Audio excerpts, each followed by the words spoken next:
Whitetails and Agronomy with Wes Steele from DIY Food Plot Pro. Wes has over 25 years experience in commercial ag production, food plots, a Bachelor of Science in Agronomy, and owns and operates a deer hunting outfitter business in western Kentucky. Follow along as Wes discusses proven food plot strategies, habitat enhancements, and how to manage a deer herd to produce higher quality bucks on your farm. Welcome, everybody, to episode 10 of Whitetails and Agronomy. I am your host, Wes Steele. In this show, we're going to talk about the food plot seed that I have for sale, and we're also going to answer some questions that we received this week. So, a little bit of update on what we've been doing. I just got back from vacation with the family, just kind of a last-minute deal before school starts. Went down to the Florida Keys, had just a wonderful time down there. Got to go out on a boat fishing, caught some mahi, caught some yellowtail snapper. You can probably tell by looking at me I like to eat. So I was in hog heaven during that trip.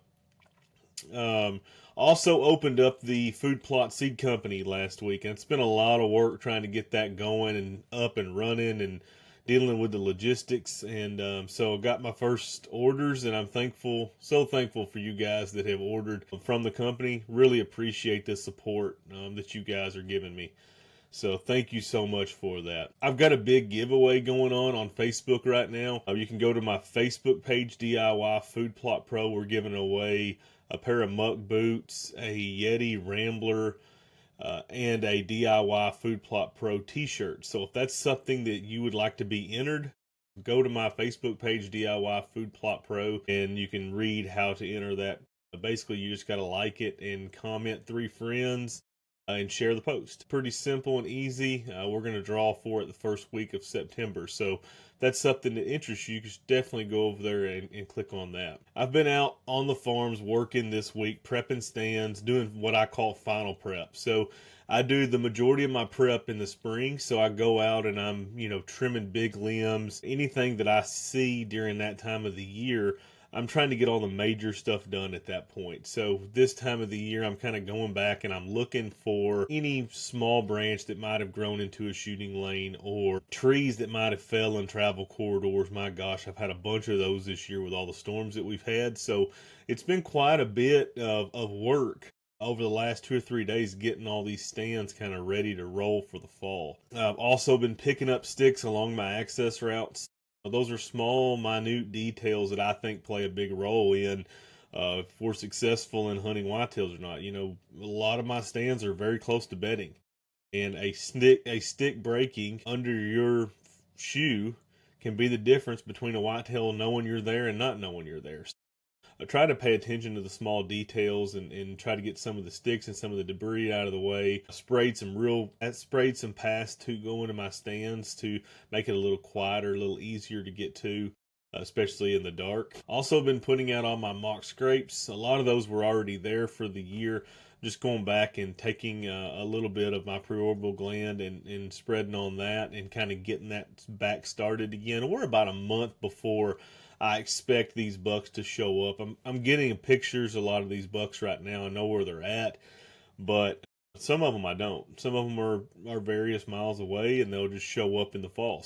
But I want to kind of have everything ready to go to where I don't have to ever go back in there this fall except when I'm hunting. So just kind of looking and trying to be as prepared as what I possibly can be for this fall. It's a pretty exciting time for whitetail hunters.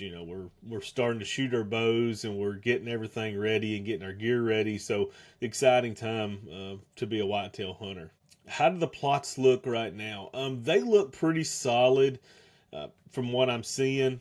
Haven't spent a ton of time out in them in the last week or 10 days, but they look good from the cameras that I'm getting. The sunflowers, a lot of them are still in full bloom. Soybeans are still growing good. Corn's beginning to stress. We had record heat last week, so we got up to heat index of, I think, a little over 120 last week here where I'm at in western Kentucky. So extremely hot, and when it gets that hot, all the plants are going to stress. And then when you're not getting, heavy rains, when you're not getting rains to help alleviate some of that drought, it really goes down in a hurry. Your soil moisture does, and it's hard to get caught back up. So we are definitely getting on the dry side now. I always joke and tell people that our soil is so poor in Western Kentucky that we can be muddy one day and less than 2 weeks we'll be in a drought. Well, sure enough, here we are. So about 10 days in, and we are beginning to hit the drought stages here. So kind of typical fall fashion, really. For the last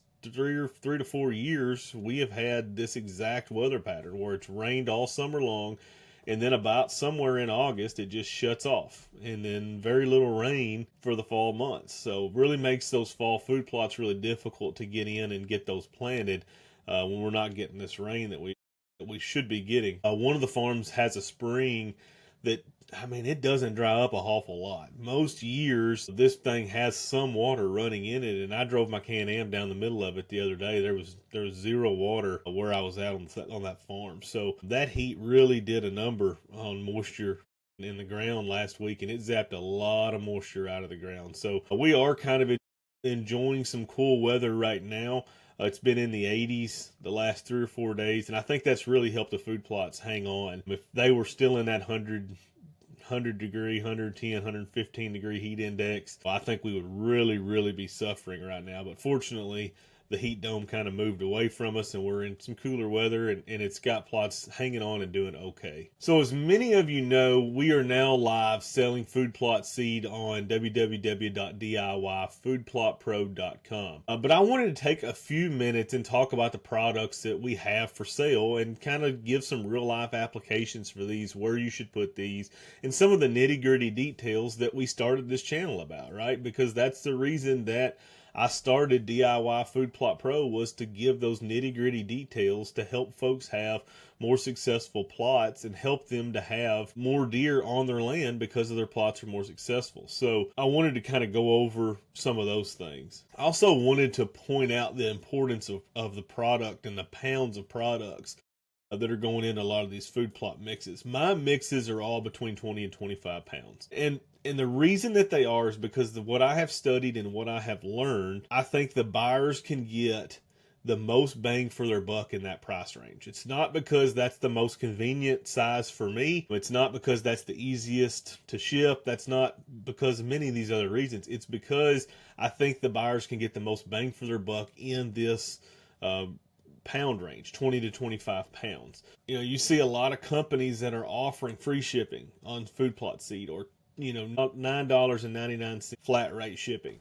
Well, then you kind of get to looking and diving into the products, and they're 2 to 3 pounds. Well, very few products are going to be successful at that kind of a rate.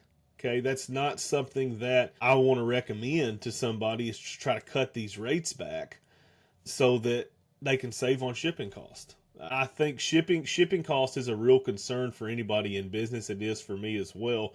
I've done all I can do to get shipping cost as low as what I possibly can. I've got a deal set up with my website that charges reduced shipping. So the price that you're getting on my website is cheaper than if I physically took that box up to the FedEx store, the UPS store, or whatever. It's cheaper than what I would go mail that box to you for. So I'm working every angle that I can here, trying to get y'all reduced shipping costs, but it's a real concern in the industry is the shipping cost. But you have to look at the pounds of products that they're providing to get apples to apples, right? Because if I'm selling 20, 25 pound bags and they're selling 2 to 3 pound bags, there's no way, not even close, that's apples to apples. So you definitely have to keep an eye on the price, the shipping price, and how many pounds that you're actually getting, to see if that is actually the deal of the century or not. One other thing that I'm seeing a lot of companies do to try to reduce these shipping costs, and I completely disagree with, is they're cutting the rates. So on a lot of these cereal grain plots, they are claiming that maybe 40, 50 pounds is a big plenty. And I mean, I'm not just saying this because I started a food plot company. You can go back to any of my videos and see my recommendations. I'm planting about 100 pounds per acre, a minimum of 75, but generally 100 or even a little bit more. So it's one of those things that, we really have to kind of look at this and say, is 50 pounds or 40 or 50 pounds of a cereal grain mix going to be enough in a 3/4 acre plot in a high deer density area? I can guarantee you without a shadow of a doubt that 40 to 50 pounds would not hold up on several of my farms in a small plot under 1 acre. It just wouldn't. It's not enough seed on the ground to sustain the whitetails, right? Because when we're in a full broadcast type of environment, like many of us are, that's not ideal conditions. You're gonna have some seed that's gonna land on, dead plant matter that's not getting seed to soil contact. You're gonna have some that get eaten by bird. You're gonna have some that get eaten by turkeys. You're gonna have some that just doesn't germinate. There's different circumstances for different rates, but I don't see anywhere where I can say 40 or 50 pounds is going to be enough to sustain my deer herd. I planted some last year on a fairly small plot, half acre or so, what a lot of whitetail deer hunters have on their lands. And I planted it at 100 pounds per acre, and the deer were still hammering it. Got some buddies down south that were doing some mixes last year and did the exact same thing. And I think they planted around 75 pounds per acre and just completely wiped it out as well. So just be sure that when you're buying these products that you're putting the right amount. Whether you buy my products, whether you buy somebody else's, make sure that you're getting enough seed down to be able to have a successful plot. And that starts with planting the right rate. The first plot that I want to talk about today is the Max Southern Draw. And don't let the name fool you on Max Southern Draw. It's not a Southern product. It does well in the South. It does well in the Mid-South. It does well in the North. It's a product that is made to pull big mature whitetails into your plot. It is made for maximum pulling power, right? This is a mix of soybeans and sunflowers and oats and cereal rye, crimson clover, frosty berseem clover, and radish. So what we've tried to do with this mix, and we've used this mix for years on the farm, what we tried to do on this mix is put something in there that has max pulling power in the early fall months. So that's the soybeans and the sunflowers that will pull the whitetails in from a distance. Now, I'm not saying that cereal rye and the cereal grains don't pull whitetails in. They certainly will, especially when they're young. But adding the soybeans and the sunflowers to this mix adds to that pulling power and makes it even better. So I really like this mix. I've used this many times over the years, and it works well from early season all the way to the late season. So it has no issues. This is a phenomenal mix to have on your farm, and one that I highly recommend to folks, especially if they're wanting to pull more whitetails to their land during the early fall. This is a great plot to do it, but this will continue to feed your whitetails through the winter into next spring and then on. So as far as fertility goes, I recommend adding 2 bags of 4600 per acre at planting. So that's urea. Very simple, just plant and then throw 2 bags per acre out. As far as the applications go, this is a great standalone plot, but you can also broadcast this into standing corn, soybeans, milo before a good rain event with good results. The planting depth, if I was going to plant this as far as a standalone plot with a drill or with a disc, I'm looking at about a 1/4 inch because you have a lot of small seeds in here that can't go deeper, right? So the soybeans and the sunflowers ideally are a little bit deeper than that, but the rest of them are shallower. So we have to go to the smallest seeds and see how far they can come up. So we go to 1/4 inch, and that will be fine for the soybeans and the sunflowers so long as you get good seed to soil contact and you get good moisture. They'll germ up as well. Can you broadcast this plot? You can broadcast this plot. I've done this successfully many times. It takes a little bit more timing and good luck to do it this way because the soybeans and sunflowers are big seeds. So the bigger the seed, the harder it is to get that to germ up on top of the ground. You 100% can do it. Like I said, I've done it many times. It just conditions have to be more perfect for that to happen. You have to kind of have a better rain event and spread out over 2 or 3 days. It's better, in my opinion, as a standalone plot than it is a broadcast plot. I think we've got better options to use for broadcasting into corn or soybeans or milo, things like that. As far as the planting date, we're looking about 45 days before your average first frost date. So go to Google, type in, average frost date for blank and blank, and it'll tell you, mine is generally end of October. So this mix for me is going to be planted somewhere in late September, mid to late September. Once the frost comes, the soybeans and sunflowers will die. That's just all there is to it. They are an annual. They cannot take frost like that. So when they die, when it frost on them, they're going to die, and that's all she wrote on them. So, but we've got a lot of other things in the mixes that will continue after that. The soybeans and sunflowers are just about the early fall draw. That's what they're all about. That's why they're in there. They're not in there at a gigantic rate like we're depending on that plot, but there's enough of them in there that we can have some pulling power to these whitetails. The planting rate, I recommend 100 pounds per acre at a minimum of 75 pounds per acre. And that's, if we get 75 pounds per acre, you're talking about large food plots, 3 acres plus, low deer density areas. You know, all the stars have to line up. I would not plant this in a half-acre spot at 75 pounds per acre. I just would not do it. I would increase the rate before I drop the rate back. That's just the way I see this to be more successful, is you have to match your planting rate with what the environment that you're dealing with. Max Southern Draw comes in 20-pound bags. So that's where we're at on Max Southern Draw. Beast Mode is our next product. It's a great product that I put together many years ago, and it has been used countless times on my operation. It's a really good product, a really good blend for me over the years. The product contains oats, cereal rye, winter wheat, crimson clover, frosty bursting clover, barn camp turnip, purple top turnip, and radish. So this is kind of covering every single thing in that mix. It's a really solid mix I've used many times over the years. As far as fertility goes, add 3 to 4 bags of 4600 or urea per acre at planting time. That'll take care of your nitrogen needs. We won't have any trouble with that.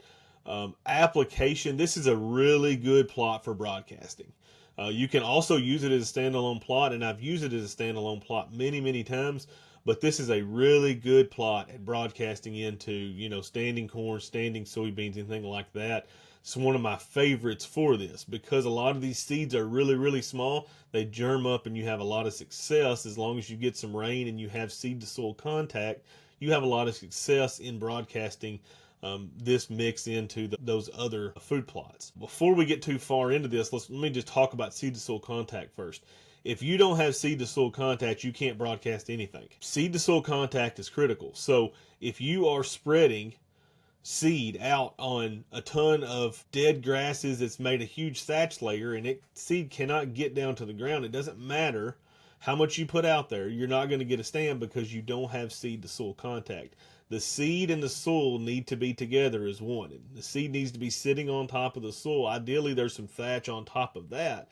But if that seed's not sitting on the soil, not making good contact with the soil, you can guarantee that plot is not going to work out well. As far as planting depth, plant this on top of the ground before a good rain event is generally how I plant it. Now, if I'm going to work the ground, I'm planting it at 1/4 inch deep. So this is a really good one of those plots that you can just kind of work your ground up, cultipack it, spread this and cultipack it again, and you'll be off to the races. Careful not to get this stuff too deep. It's very easy to get a lot of these mixes too deep. I'd rather plant them too shallow as plant them too deep. Can we broadcast it? Absolutely. We already talked about that. This is a really good plot to broadcast just because of the small seed sizes in there. Planting date is 45 to 60 days before a average first frost date. Planting rate is 100 pounds per acre is what I recommend. A minimum of 75 pounds per acre, like we talked about earlier. Large food plots or, you know, low deer density areas, you can change some of that, but 75 pounds per acre is what I consider the minimum. Beast Mode comes in 20-pound bags. Overdrive, the most versatile and easy to grow food plot that exists in my opinion. It is made up of oats, cereal rye, and winter wheat. This is a great standalone plot, has been used as the backbone of fall food plots for many, many, many years, but can also be easily broadcast into standing corn, soybeans, sunflowers, milo, perennial clovers. So any of these applications work really, really well with Overdrive. As far as fertility goes, you're going to add about 2 bags of 4600 per acre at planting, and that's going to supply the nitrogen needs of those cereal grains to really make them healthy, to make them tiller out, to make them grow well, especially to be able to hold the browse pressure that cereal grains get during certain times of the fall and winter months. As far as applications go, my favorite way to use Overdrive is to broadcast it into another plot. Now, like I said, it works fine as a standalone plot, been used many, many years as a standalone plot.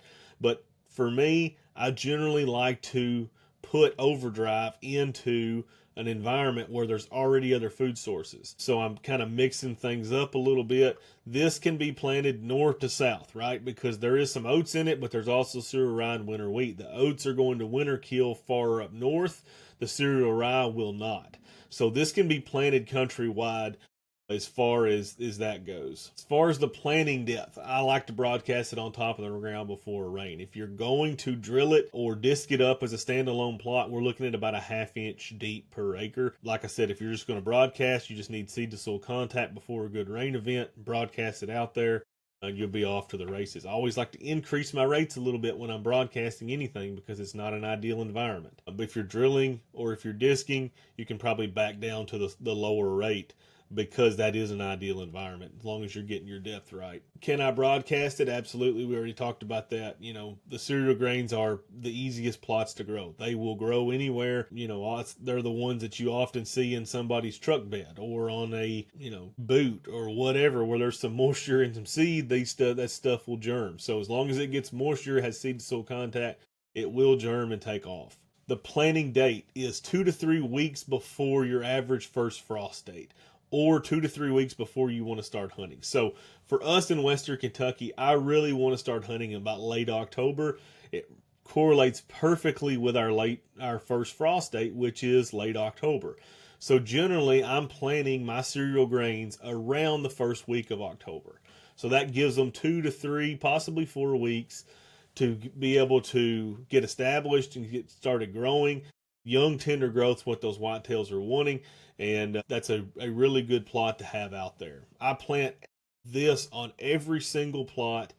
Every single farm that I have will get Overdrive. So, and I've been doing this for many, many, many years. The planting rate. This is kind of where I get back to where those some of the competing companies are talking about 40, 50 pounds per acre. Bull butter is what we call that in Kentucky. 100 pounds per acre is what I recommend, 75 minimum. You can plant 40, 50 pounds. If you have a high deer density area, you're going to be lucky if your cereal grains get a 1/4 inch tall, because the whitetails are going to consume them. The more plants per acre out there, the more forage per acre that you have for those whitetails, the more likely those plants are to be healthy. They're able to grow some. They're not just getting devastated every time that they try to grow by whitetails. So I recommend 100 pounds per acre, 75 pounds per acre minimum in some of those lower deer density areas, or when you're planting very large acre plots. If you're planting 10 acres or 12 acres in one field, which 98% of food plotters are not, but let's say that you're one of those guys that has the 10 or 12 acre food plots. Yes, you can bump yours down to 50 to 75 pounds per acre and be fine. But if you're planting a 1 acre food plot in high deer density zone, I would not recommend going below 100 pounds per acre. And I've had that recommendation for many, many years. The Max Bulb Brassica and Clover. This is a blend I've used countless times over the years as well. It's a heavier brassica blend focused on the bulb production. So if many of you have followed along with the YouTube channel, this is the blend that I planted for years. This is the one that you see in those videos when I'm showing the brassicas. This is this blend.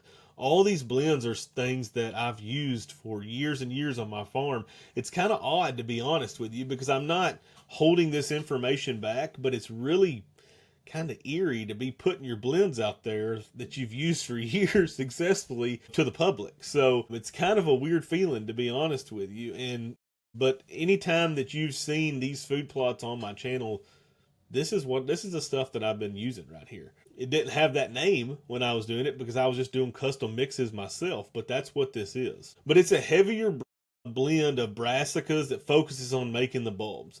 It consists of crimson clover and frosty berseem clover, purple top turnip, barncant turnip, and a radish. Because of the bulb production, it needs a little bit more time before a frost. So generally 75 days, possibly up to 90 days before a frost is when you need to be planting this blend. As far as fertility goes, anytime you're leaning on a brassica trying to make bulbs, you have to increase the fertility a little bit. So we're looking at 3 to 4 bags of 4600 per acre at planting time. You can also come back a week or so later and add that urea then, but if I'm working the soil and I'm getting this ready, I'm just going to go ahead and put my urea down at that point. So as far as applications, I've successfully planted this as a standalone plot, and I've also successfully planted this broadcast mix into standing corn, soybeans, things like that. So either way works really well. It consists of a lot of small seeds, so it's not really difficult to broadcast it and to get a good stand. But generally for me, I'm layering this into my corn somewhere or my soybeans somewhere. And the only reason that I say that is because I don't have a lot of spots that don't have anything planted right now. I lean on spring and summer food plots, and then I lace those plots with, Overdrive or Max Bulb or Max Southern Draw, and I lace all these plots and into the summer plots where I've got multiple food sources. That's kind of how I've always done it, and I've done it that way for years. Can I broadcast this? Yes, absolutely. Remember that seed to soil contact, but you should have no trouble broadcasting this as long as you get seed to soil contact and you have good rains on the way. Planting date, like I said, 75 to 90 days before your average first frost. Planting rate is 25 pounds per acre, and this comes in 25-pound bags. So one bag does 1 acre. I also have some bulk products for you to buy if you choose to buy them that way. You can buy winter oats, cereal rye, probably have some winter wheat on there at some point as well. Get some of those bulk items for some of you guys that are needing large quantities. If you guys need large quantities of this stuff, just call me. Send me an email, call me. We'll work out a deal to where we'll figure out how to get this to you, whether you come to my warehouse and pick this up or we'll figure something out. So just give me a call if you need a big order placed and it's going to cost you $1,500 to ship it. Get in touch with me and we'll work something out. The Food Plot Seed Company is kind of a work in progress. I'm hoping to add more to it this spring as far as something like corn, soybeans, lab, cowpeas, sunflowers. We're just going to kind of continue to add to it, and we're going to build off of what we're learning from our clients. So if you guys are purchasing or you're not purchasing, we will make adjustments as needed. But hopefully you guys will continue to support the channel and continue to support the business.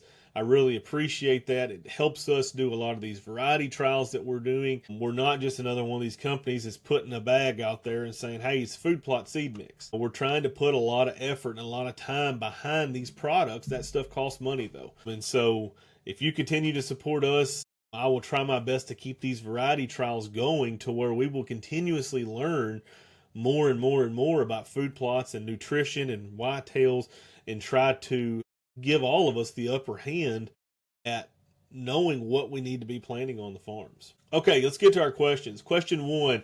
I planted corn into my 2-acre food plot and the deer have hit it hard this summer, especially where they are coming into the field. It looks just like your videos of corn being 12 inches tall.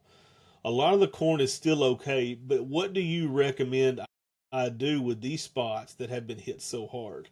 That's a great question. This happens a lot to me in Western Kentucky, and I've done this for years, made several videos about it. But what I like to do is plant the entire field. So if I have a 2-acre field and I know that this corner where they bed at is where they generally come into the field, they're going to destroy this little 1/4 acre or maybe 1/3 of an acre size area. I'm going to go ahead and I'm going to plant that into my corn or my soybeans, knowing full and well that's not going to make anything. And then I'll go back in the fall and I'll replant that with a fall mix. And so by doing that, you maximize the amount of food that you have on that 2 acres. Because if I was to cut that 1/2 acre back, let's say there's a 1/2 acre there out of a 2-acre field that the whitetails were just hammering. So I'm like, I'm not going to plant that half acre because it doesn't ever make anything. So I'm planting an acre and a half. Well, then guess what's going to happen? Now you're only going to have an acre here because they're still going to eat that half acre. They're just going to eat it out into the plot more. So what I like to do is I like to plant it all. And then I'll go back in, and whether I till it, whether I disc it, whether I full on broadcast it, I've done it many different ways. But I put Overdrive in there, I put Max Ball brassicas in there, I put Beast Mode in there. It just depends on the time that you have before your average first frost, what conditions you're facing. If you're having a lot of weed and grass issues in there, you'll have to go in there and spray that before you can just full broadcast. Whether you want to till or whether you want to no till, there's many different options. But long story short, I would want to go back in there and put some sort of fall food plot into that weak area and to maximize my food plot production. Question number 2, I am planning to plant fall food plots. What herbicides do you recommend for me to use during the fall once the plots are up? It doesn't really say here what he is planning, but in my opinion, you should not need herbicides in the fall after your burn down. It's just one of those things where if timing is right, if your herbicide application was right, if you plant a thick enough rate, I generally just don't have as much trouble with weeds and grasses and need herbicides in the fall like I do in the spring. In the spring, everything's trying to grow and make seed. That's the life cycle of plants. They're trying to grow and make seed. So as soon as the soil temperature's warm, the temperature's warm in the spring, every single plant out there, its main goal is to go ahead and try to get as big as it can and make as much seed as it can and drop it back into the soil. When you flip that and you turn kind of into the fall months, that's not really the case as much. Most of the plants are finishing up for the year. So if you go out there in September and you're working your ground, you typically don't have as much trouble with weeds and grasses because you're towards the end of the growing season anyway. You don't have a lot of stuff that's trying to germ up and trying to take its place. Now, there definitely can be some things that are out there that can give you some trouble, but generally I just don't have an awful lot of trouble with weeds or grass, especially not enough to warrant herbicide usage while on those mixes. And there's not going to be anything. So if you have a mix and you've got cereal grains and you've got, brassicas and you've got things like that, you're not going to be able to spray anything. Now, if you just had cereal grains, yeah, you could spray something, but I just don't see the need in it. That kind of also goes back to planting a thick enough rate. If you plant at 30 pounds an acre of cereal grains or 20 pounds an acre, you'll fight weeds and grass pressure way, way more than if you planted 100 pounds per acre, just because they can't get that sunlight. So just something to remember there. So with that being said, that's the end of episode 10. I want to thank you guys so much for listening to the Whitetails and Agronomy podcast. I appreciate each and every one of you. Until next time, y'all keep on food plotting, guys. God bless y'all.